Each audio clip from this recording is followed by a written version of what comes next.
నమస్కారం.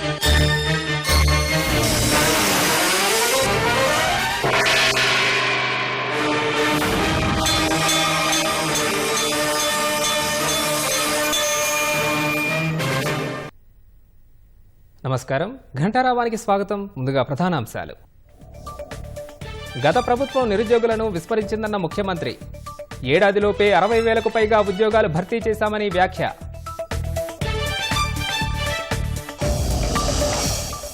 అసెంబ్లీ సమావేశాలు ముగిసేలోపు Kaleshwaram pump on చేయాలి. రైతులపై ప్రభుత్వం పక్షపాతం వీడాలన్న కేటీఆర్.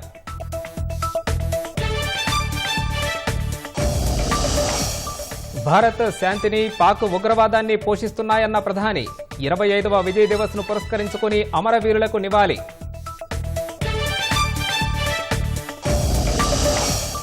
పరువు నష్టం కేసులో విచారణకు హాజరైన రాహుల్. రాజకీయ కారణాలతోనే కేసు పెట్టారని వాంగ్మూలం.